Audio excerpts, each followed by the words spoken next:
Are language के हवाले से यूँ समझ लें कि जिस तरह से आपने एसपीएसएस पे काम किया है, ऐसे ही आर लैंग्वेज भी एक सॉफ्टवेयर है जिस पर हम डाटा एनालिसिस का काम बड़ी आसानी से कर सकते हैं। ठीक है, इसमें बहुत सारे डिफरेंस हैं, यानी जो आपने एसपीएसएस पे काम किया और अब आप आर पे काम करेंगे, इसमें काफ़ी डिफरेंस होगा। ठीक है, लेकिन उससे पहले कुछ चीज़ें हैं जो हम साथ साथ डिस्कस करते जाएंगे और ग्रेजुअली से मूव करेंगे। वैसे अगर देखा जाए तो एसपीएसएस की निस्बत ये रिलेटिवली डिफ़िकल्ट है, आसान नहीं होगा। ठीक है, हमें आर लैंग्वेज को सीखने के लिए कौन कौन से टूल्स चाहिए, कौन कौन सी चीज़ें चाहिए। नंबर वन, कंप्यूटर चाहिए जिसमें विंडोज़, मैकिन्टॉश ऑपरेटिंग सिस्टम या लिनक्स हो। आमतौर पे हमारे यहाँ जो सिस्टम अवेलेबल हैं उनमें विंडोज़ होती है, यानी जो आप लैपटॉप यूज़ करेंगे या कंप्यूटर यूज़ करेंगे वो विंडो ऑपरेटिंग सिस्टम के साथ होगा, हमें वो इनफ होगा। हमें कुछ सॉफ्टवेयर चाहिए जिनमें से स्पेशली आर और आर स्टूडियो, लेटेक्स हमें ऐसा ज़रूरत नहीं पड़ेगी, लेकिन आर और आर स्टूडियो ये दो सॉफ्टवेयर हैं जो हमें चाहिए होंगे। इनमें से अगर आर स्टूडियो ना भी हो तो इतना फ़र्क नहीं पड़ेगा, लेकिन आर जो है वो लाजमी हमारे पास मौजूद हो। और तीसरी चीज़ वो ब्रेन। ठीक है, तो ब्रेन में क्या कुछ आ सकता है? वैसे तो यहाँ पे काफ़ी सारी चीज़ें लिखी हुई हैं, ठीक है, आप उसे पढ़ भी सकते हैं। स्पेक्टिज्म चाहिए आपको, क्यूरोसिटी चाहिए, प्लानिंग चाहिए, ऑर्गेनाइजेशन है, एग्जीक्यूशन है, क्लियरिटी है। यानी आपको एक ऐसा दिमाग चाहिए जिसमें क्लियरिटी ऑफ आइडियाज़ हो, चीज़ों का मिक्स ना हो। आप well organised, well planned person हो, चीज़ें आप अरेंज करना जानते हो, क्यूरियोसिटी हो, तजस्सुस हो चीज़ों को सीखने का। ठीक है, इस तरह की चीज़ें भी हमें कुछ हद तक चाहिए होंगी। अब क्वेश्चन है कि व्हाट इज़ आर। अभी हमने थोड़ी देर पहले कहा कि आर जो है वो एक सॉफ्टवेयर है, ऐसा सॉफ्टवेयर है जो कि डाटा एनालिसिस के लिए यूज़ गो के सिर्फ डाटा एनालिसिस नहीं, इसके अलावा भी है, लेकिन हम इस वक्त बात करें कि आर जो है वो एक डाटा एनालिसिस का सॉफ्टवेयर है। अगर हम इसे इन डिटेल देखें तो आर जो है वो बेसिकली एक फ्री सॉफ्टवेयर है। फ्री सॉफ्टवेयर मीन आपको इसे पे करने की ज़रूरत नहीं है, ये आपको फ्रीली डाउनलोड फॉर्म में मिल जाएगा। इसकी निस्बत अगर आप एसपीएसएस देखें तो एसपीएसएस फ्री नहीं है, वो काफ़ी कॉस्टली सॉफ्टवेयर है। ठीक है, तो अगर मैं इसे रीड करूं, R is a free software environment for statistical computing and graphics. अगर आपने स्टैट से रिलेटेड डिफरेंट कंप्यूटेशन परफॉर्म करनी है और आपने डिफरेंट ग्राफिकल रिप्रेजेंटेशन ड्रा करनी है तो आर जो है वो आपको हेल्प करेगा। और आर जो आपको एक फ्रीली अवेलेबल इन्वायरमेंट है, सॉफ्टवेयर है। R language rely on function that have been developed by statistical researchers. यानी आर एक ऐसा सॉफ्टवेयर है जिसमें जो डिफरेंट फंक्शंस बने हुए हैं, यानी प्रोग्रामिंग कोड या चंक्स बने हुए हैं, वो डिफरेंट रिसर्चर्स ने बनाए हुए हैं और वो फ्रीली अवेलेबल है। User can also create their own functions but they do not have to pay for creating and using these functions. यानी आप चाहें तो अपना फंक्शन खुद भी बना सकते हैं। फॉर एग्जांपल कोई ऐसी कैलकुलेशन है जो आपको बार बार करना पड़ती है तो आप आर में उसका एक फ़ंक्शन खुद बना सकते हैं अगर वो आर में अवेलेबल नहीं है, या अगर आर में कोई फंक्शन अवेलेबल है आप उसे मॉडिफाई करना चाहते हैं तो आप बड़ी आसानी से उसे मॉडिफाई भी कर सकते हैं। ठीक है, तो आर जो सॉफ्टवेयर है वो बेसिकली स्टैटिस्टिकल डाटा एनालिसिस का एक सॉफ्टवेयर है। ये एक एस लैंग्वेज है उस पर बेस करता है, यानी इसका और एस लैंग्वेज का यूँ समझ लें कि जो programming environment, programming syntax, code या उसका जो फॉर्मेट है वो ऑलमोस्ट सेम है। बहुत सारे जो एस लैंग्वेज के कोड हैं वो बड़ी आसानी से आप आर में रन कर सकते हैं। जो एस लैंग्वेज है ये पेड है, इससे आप पेमेंट देना पड़ती है आपको। ठीक है, ये एक प्रोग्रामिंग इन्वायरमेंट है। अगर आप उसे देखें एसपीएसएस को, तो एसपीएसएस जो वो बेसिकली प्रोग्रामिंग इन्वायरमेंट नहीं थी। आप मुख्तलिफ ऑप्शन को क्लिक करते थे, मेन्यू बेस्ड था ना, आपने ऑप्शंस को क्लिक किया, वेरिएबल को लेफ्ट राइट आपने शिफ्ट किया, ओके वगैरह किया और उसके बाद आपके पास आउटपुट आ जाती थी। ये ऐसा नहीं होगा, यहाँ पे आपको कमांड्स टाइप करना पड़ेंगी, मेन्यू नहीं होगा। यानी जैसे आप एनालाइज, डिस्क्रिप्टिव, देन डिस्क्रिप्टिव, ऐसा नहीं होगा। ठीक, इसी तरह से ये इंटरप्रेटेड लैंग्वेज है, जैसे डाटा स्टोरेज, एनालिसिस, ग्राफिंग, आप ये सारी की सारी यानी डाटा स्टोर के तौर पे भी आप इसे यूज़ कर सकते हैं, एनालिसिस परफॉर्म कर सकते हैं, ग्राफिकल टेक्निक्स आप अप्लाई कर सकते हैं। Free and open source software यानी एक तो ये फ्री अवेलेबल है, दूसरा ये ओपन सोर्स है, यानी इस लैंग्वेज का जो कोड है, जिस कोड से ये लैंग्वेज बनी है, आप चाहें तो उसे भी मॉडिफाई कर सकते हैं, ठीक है। लेकिन डेफिनेटली उसके लिए आपके पास डिफरेंट प्रोग्रामिंग स्किल्स का होना ज़रूरी है। आर जो एक लैंग्वेज है, ऐसे ही जैसे सी प्लस या दूसरी लैंग्वेजेस हैं, और आर में आप बहुत सारी दूसरी लैंग्वेजेस के कोड भी यूज़ कर सकते हैं, जैसे सी प्लस, डॉट नेट है, पाइथन है, फोर्ट्रॉन है। यानी अगर आपने कोई फोर्ट्रॉन में कोड लिखा हुआ है तो आप उसे आर पे रन कर सकते हैं। आपने सी प्लस में अगर कोई कोड लिखा हुआ है तो आर जो है आपको उसकी इंटीग्रेशन प्रोवाइड करता है, ठीक है। तो बाकी हमें फ़िलहाल यानी इसमें ये चीज़ें हम कुछ हद तक डिस्कस कर चुके हैं, फ्रीली अवेलेबल है।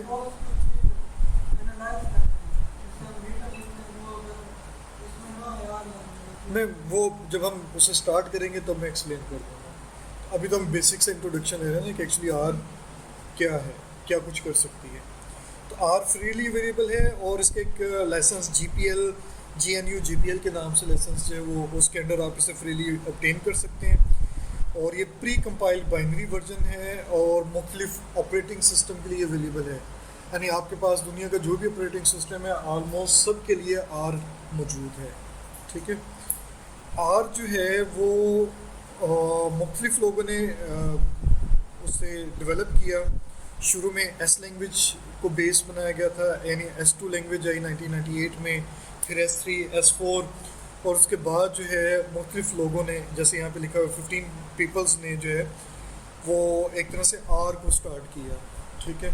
आर के जो एक्चुअल क्रिएटर थे वो रॉस अहाका एंड रॉबर्ट जेंटलमैन थे।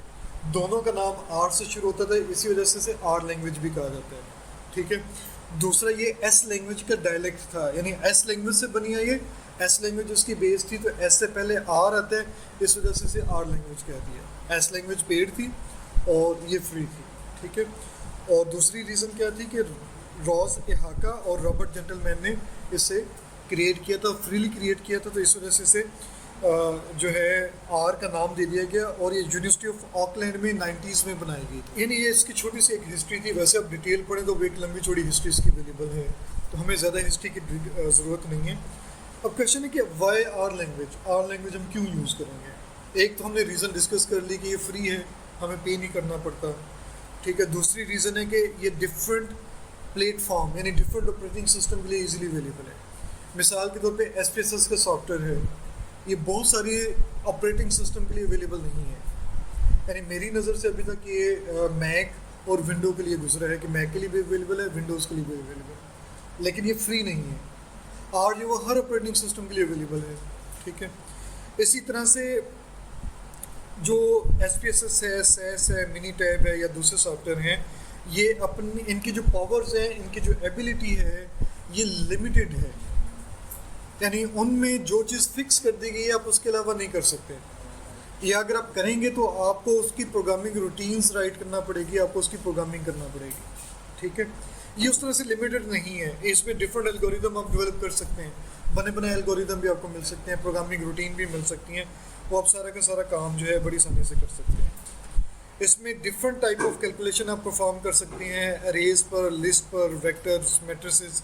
अभी हमें आइडिया नहीं है कि ये अरेज, लिस्ट, वेक्टर्स, मैट्रिसेस वगैरह आर में किस तरह से बनेंगे, हैं क्या, और कैसे इन पे काम किया जाता है, लेकिन हमारे लिए ये चीज़ें अवेलेबल हैं। वैसे तो अगर हम इसे देखें तो कुछ हद तक आपने इनमें कहीं ना कहीं काम किया हुआ है, अरेज के नाम से, मैट्रिक्स, वेक्टर्स के नाम से, लेकिन जब हम आर के पॉइंट ऑफ व्यू से डिस्कस करेंगे तो इसे इन डिटेल डिस्कस करेंगे। आप कोई भी नया मेथड खुद बना सकते हैं। मिसाल के तौर पे suppose coefficient of variation suppose कर लें कि आर लैंग्वेज में अगर अवेलेबल नहीं है तो आप कोफिशिएंट ऑफ वेरिएशन की प्रोग्रामिंग रूटीन बना सकते हैं कि आप जो भी डाटा प्रोवाइड करें उसका वो कोफिशिएंट ऑफ वेरिएशन कैलकुलेट कर दें, ठीक है। इसी तरह से एडवांस स्टैटिस्टिकल जो रूटीन्स, कोड्स हैं, वो जो अभी तक आपके पास आर में भी इवन अवेलेबल नहीं है, वो आप बना सकते हैं, क्रिएट कर सकते हैं, और काफ़ी पावरफुल ग्राफ आप यहाँ पे ड्रा कर सकते हैं आर को यूज़ करते हुए, ठीक है। तो R is the best choice for data scientist and supported by vibrant and talented community of contributors. ठीक है, इसकी कुछ वीकनेस भी हैं, कुछ स्ट्रेंथ भी हैं। एक बड़ी सिंपल सी वीकनेस इसकी क्या है कि आपने इसके अलावा जितने भी सॉफ्टवेयर यूज़ किए होंगे, फॉर एग्जांपल अगर आपने एक्सेल में data analysis tool pack use किया है तो आपके पास क्लिक ऑप्शन मौजूद होती है। आप डिफरेंट मेन्यू में जाते हैं, क्लिक करते हैं, ऑप्शंस लेते हैं और उसके बाद आपके पास रिजल्ट्स आ जाते हैं। बैक एंड पे जो कमांड्स चल रही हैं वो आपको याद करने की ज़रूरत नहीं है। इस तरह से SPSS में भी बैक एंड पे कमांड चल रही हैं, लेकिन आप मुख्तलिफ ऑप्शन क्लिक करते हैं और आपके पास रिजल्ट्स आ जाते हैं। आर में ऐसा नहीं होगा, आपके पास ग्राफिकल यूज़र इंटरफेस जिस तरह का SPSS का है वैसा नहीं है यहाँ पर। जिस तरह से SPSS का ग्राफिकल इंटरफेस है वैसा आर का इंटरफेस नहीं है। इसका जो ग्राफिकल इंटरफेस है वो बहुत मिनिमल सा है, बहुत स्मॉल सा है, जिसमें आप चंद बेसिक सी चीज़ें जैसे डाटा कॉपी करना, डाटा कह रहा हूँ, टेक्स्ट कॉपी पेस्ट करना, कलर्स वगैरह चेंज करना, ऑब्जेक्ट्स रिमूव या डिलीट करना, पैकेजेस इंस्टॉल वगैरह करना, लेकिन कमांड्स मेन्यूज़ वो आपके पास अवेलेबल उस तरह से नहीं है। ठीक है, ये इसकी जो लर्निंग है वो इतनी आसान नहीं है, यानी आपको ये ग्रेजुअली सीखना पड़ती है। ये नहीं कि आज आप टेस्टिंग और हाइपोथेसिस या एनालिसिस ऑफ वेरिएंस डिज़ाइन पे आर में काम स्टार्ट कर दें, ये आसान काम नहीं होगा। आपको इसकी बेसिक्स का पता होगा तो फिर आप आगे मूव कर सकेंगे। ठीक है, अगर आपके पास डाटा सेट जो है वो लार्ज हो तो ये प्रॉब्लम क्रिएट करना शुरू कर सकता है, स्पेशली अगर आपके पास रैम जो है वो कम है, अगर आपका सिस्टम ज़्यादा पावरफुल नहीं है। इसी तरह से डाटा प्रिपरेशन जो है या डाटा क्लीनिंग जो है वो इतनी आसान नहीं है। जो ग्राफिकल यूज़र इंटरफेस एग्जिस्ट करती हैं SPSS या एक्सेल की तरह, उसमें आप रो और कॉलम को बड़ी आसानी से डिलीट कर सकते हैं। यहाँ पे उन्हें डिलीट करना या नए ऐड करना इतना आसान काम नहीं है, वो आपको कमांड्स के थ्रू करना होगा। जो उसकी स्ट्रेंथ है वो तो ऑलरेडी हमने समझने के डिस्कस कर लें कि पावरफुल ग्राफिक्स आप ड्रा कर सकते हैं, एडवांस कंप्यूटेशन मौजूद है, फ्रीली अवेलेबल है, ओपन सोर्स है, आप डिफरेंट जो सिमुलेशंस वगैरह परफॉर्म कर सकते हैं। इस तरह की बहुत सारी चीज़ें आप यहाँ पे राइट कर सकते हैं। अच्छा, अब क्वेश्चन है कि R is made up of, R किस चीज़ से बनी, यानी हम इसे उस सेंस में डिस्कस नहीं कर रहे कि किस प्रोग्रामिंग लैंग्वेज या किन किन चीज़ों से बनी, हम इसे एक और तरह से जो है ना वो डिस्कस कर रहे हैं कि जब भी आप आर पे काम करेंगे तो आर के लिए आपको कुछ ऑपरेटर्स चाहिए होंगे। ऑपरेटर से क्या मुराद है, जैसे एडिशन है, सब्ट्रैक्शन है, असाइनमेंट ऑपरेटर है, मल्टीप्लिकेशन है, परसेंटेज वगैरह, ये डिफरेंट कैलकुलेशन के लिए आपको चाहिए। ठीक है, इसी तरह से डिफरेंट फंक्शंस हैं, स्टैटिस्टिकल फंक्शंस हैं या नॉन स्टैटिस्टिकल फंक्शंस हैं, वो यानी उन्हें आप यूज़ करेंगे और उन फंक्शन से मिलकर बनी है। डिफरेंट ग्राफिकल कैपेबिलिटीज़ आपके पास मौजूद होंगी। ठीक है, और इसी तरह से डिफरेंट पैकेजेस हैं, यानी आर में जितने भी फंक्शन हैं वो किसी न किसी पैकेज को फॉलो कर रहे होते हैं। पैकेज क्या है अभी हमें आइडिया नहीं है, जब हम इस पर काम करेंगे हमें आइडिया हो जाएगा। वैसे अगर हम देखें तो पैकेज से क्या मुराद होती है, बाज़ार में अक्सर इस तरह की डील लगी हुई है, कोई पैकेज आपको दे रहे हैं, 3-4 चीज़ों को कंबाइन कर कर आपको एक चीज़ सेल कर दी जाती है। तो उसमें क्या है, यानी इसी सेंस में यहाँ पे programming code, help, data set, इस तरह की चीज़ें एक पैकेज में बनाकर, एक बॉक्स बनाकर वो इंस्टॉल कर दी जाती हैं, तो उसे हम पैकेज कह देते हैं। एक्चुअल सेंस तो इसकी और बनती है, लेकिन आप इसे उस सेंस में कंसिडर कर सकते हैं। आर आपने कहाँ से लेनी है, ठीक है, तो ये आर का एड्रेस है। ठीक है, सपोज मुझे एड्रेस का नहीं मालूम, ये डिफरेंट ऑप्शन है, यानी इस वक्त जो वर्जन है वो 4.2 है गलबन, या शायद उससे अबव हो चुका होगा। बाइनरी सोर्स भी अवेलेबल है, विंडो एक्सिक्यूटेबल है लिनक्स के लिए। इस तरह से मैं इस वक्त आपको यहाँ पे सर्च करके देता हूँ। सपोज मुझे नहीं मालूम कि आर लैंग्वेज का लिंक क्या है, तो मैं यहाँ पे लिखता हूँ आर लैंग्वेज डाउनलोड, मैंने ये लिख दिया। ठीक है, अब यहाँ पे एक पहला लिंक आ रहा है cran.r-project.org। ये यानी इसे एक प्रोजेक्ट की फॉर्म में लॉन्च किया गया था, इसकी एक ऑर्गेनाइजेशन बन चुकी है। इस लिंक को आप क्लिक करेंगे तो आप आर के डाउनलोड पार्ट पे चले जाएंगे। ये उसकी एक बेसिक ये उसकी यानी डाउनलोड इन्वायरमेंट है। मैं इसे आर्जी तौर पे यहाँ पे ख़त्म कर रहा हूँ और उसका मेन पेज आपको दिखाना चाह रहा हूँ। ये उनका मेन पेज है, ठीक है, जिस पे आपको लेफ़्ट साइड पे जो डिफरेंट चीज़ें नज़र आ रही हैं और राइट साइड पे भी डिफरेंट चीज़ें नज़र आ रही हैं। द कंप्रिहेंसिव आर्काइव नेटवर्क, इसको क्रैन भी कहा जाता है, CRAN, यहाँ पे ये लिखा भी हुआ है क्रैन। कंप्रिहेंसिव, A से आर्काइव और N से नेटवर्क, ठीक है। इसमें डिफरेंट ऑप्शंस हैं, सॉफ्टवेयर के हवाले से भी, डॉक्यूमेंटेशन भी, और बहुत सारी चीज़ें हैं। और यहाँ पर भी देखें डाउनलोड R फॉर विंडोज़, इससे जब आप क्लिक करेंगे तो यहाँ पर ये देखें डिफरेंट चीज़ें आ गई हैं और उनके डिस्क्रिप्शन है। बाइनरीज फॉर बेस डिस्ट्रीब्यूशन, ठीक है, ये कंट्रीब्यूटेड पैकेजेस, बाइनरी पैकेजेस आ गए, ऑल पैकेजेस हैं, और ये R टूल्स हैं। अगर आपने पैकेज खुद बनाना हो तो उसके लिए R टूल्स यूज़ होंगे। आपने बेस को क्लिक करना है, बेस को क्लिक करेंगे तो देखिए यहाँ पर आपके पास आ गया डाउनलोड R 4.2.0 फॉर विंडोज़। और अगर आप इसके बॉटम पे यहाँ पे देखें तो R-4.2.0-win.exe सॉफ्टवेयर डाउनलोड हो जाएगा जैसे आप इसे क्लिक करेंगे। मैं इसे क्लिक करता हूँ, देखें एक प्रोसीजर स्टार्ट हो जाएगा, यहाँ पे देखें स्टार्ट भी हो गया डाउनलोड प्रोसीजर। आप इसे डाउनलोड कर लेंगे और इसकी इंस्टॉलेशन स्टार्ट कर लेंगे। इंस्टॉलेशन इसकी कोई मुश्किल नहीं है, लेकिन मैं थोड़ा सा इसे करके आपको दिखा देता हूँ।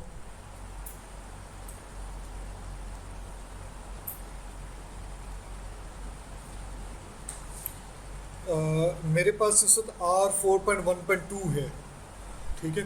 तो अगर आप इसे डबल क्लिक करेंगे तो इसका इंस्टॉलेशन प्रोसीजर स्टार्ट हो जाएगा। आपके पास 4.2 हो या कोई और वर्जन, कोशिश करें लेटेस्ट वर्जन ही डाउनलोड करें, इसके पुराने वर्जन भी आपको आसानी से मिल जाते हैं। इस वक्त मैं इसे यस करूँगा और लैंग्वेज आपने सेलेक्ट करनी है। डिफरेंट पॉसिबल लैंग्वेजेस हैं, इसमें हमारी लैंग्वेज नहीं है तो हम इसे इंग्लिश को ही ले लेंगे। और उसके बाद आपने इसे नेक्स्ट कर देना है। इस चीज़ का अपने ख़ास तौर पे ख्याल करना है, पाथ आपने जहन में रखना है, इसमें प्रॉब्लम आपने नहीं करनी। इसे नेक्स्ट कर दें। वो आपसे कह रहे हैं कि ऑलरेडी ये इंस्टॉल्ड है, चूँकि मैंने पहले से इंस्टॉल किया हुआ है तो इसलिए मुझे वो बता रहे हैं कि फ़ोल्डर एग्जिस्ट करता है और would you like to install to that folder anyway, कि आप इसी फोल्डर में इंस्टॉल करना चाह रहे हैं। आपके पास अगर ये इंस्टॉल नहीं है तो मैसेज नहीं आएगा, चूँकि मेरे पास ऑलरेडी इंस्टॉल है तो इसलिए मैसेज आ रहा है, तो मैं इसे यस कर रहा हूँ। ये इसकी इंस्टॉलेशन है कि इसमें आपने क्या कुछ इंस्टॉल करना है। मैं इस वक्त चारों की चारों ऑप्शन दे रहा हूँ, ठीक है। और इसे आप जो है सिर्फ 32 बिट, यानी 32 बिट से क्या मुराद है कि आपकी जो लैपटॉप है या जो कंप्यूटर है उसका हार्डवेयर 32 बिट है या 64 बिट है। अगर 32 बिट है तो आपको 32 बिट वाला करना चाहिए, अदरवाइज 64 बिट का चाहिए, वरना आप कस्टम इंस्टॉलेशन कर सकते हैं। यानी आप इनकी जो भी टिक ख़त्म करना चाहें वो ख़त्म कर दें। कोर फाइल्स आपने ज़रूर इंस्टॉल करनी है, ठीक है। लेकिन अगर आप ये चीज़ प्रॉब्लम कर रही है तो बेहतर है कि आप ये चारों ऑप्शन ही ले लें। नेक्स्ट कर दें। वो आपसे पूछ रहे हैं कि प्लीज़ स्पेसिफाई यस और no and then click next. Actually पूछा क्या जा रहा है, startup option, do you want to customise the startup option, क्या आप स्टार्टअप ऑप्शन को कस्टमाइज़ करना चाह रहे हैं। तो आप चाहें तो उसे यस कर सकते हैं, उसने और नो को भी आप कर सकते हैं, इससे कोई इतना फ़र्क नहीं पड़ेगा। मैं फ़िलहाल यस कर देता हूँ। यस की सूरत में आपसे डिफरेंट ऑप्शंस पूछेगा कि आपका पेज साइज़ क्या होगा। जैसे ये MDI और SDI है। MDI से मुराद है मल्टीपल विंडोज़ हैं वो एक ही जगह पर कंबाइन होकर आ जाएंगे आपके पास। यहाँ पे उसने लिखा है 1 बिग विंडोज़, तो बेस्ट ऑप्शन जो है वो MDI ही है, इसे करें। आपको इसकी हेल्प किस फॉर्मेट में चाहिए, तो ज़्यादा बेस्ट जो हेल्प है वो HTML फॉर्म में है। HTML फॉर्म में बेनिफिट क्या होगा कि आपके पास हेल्प में अगर लिंक्स है, आप उस लिंक को भी स्टडी करना चाह रहे हैं, आप जस्ट क्लिक करेंगे उसके ऑटोमेटिक जो हाइपर लिंक्ड फाइल है वो ओपन हो जाएगी। अगर टेक्स्ट होगा तो फिर ऐसा नहीं होगा, फिर आपको हर फाइल खुद अलग से ओपन करना पड़ेगी। बाकी चीज़ें हम नेक्स्ट वगैरह कर दें, इसका इंस्टॉलेशन प्रोसीजर स्टार्ट हो जाएगा।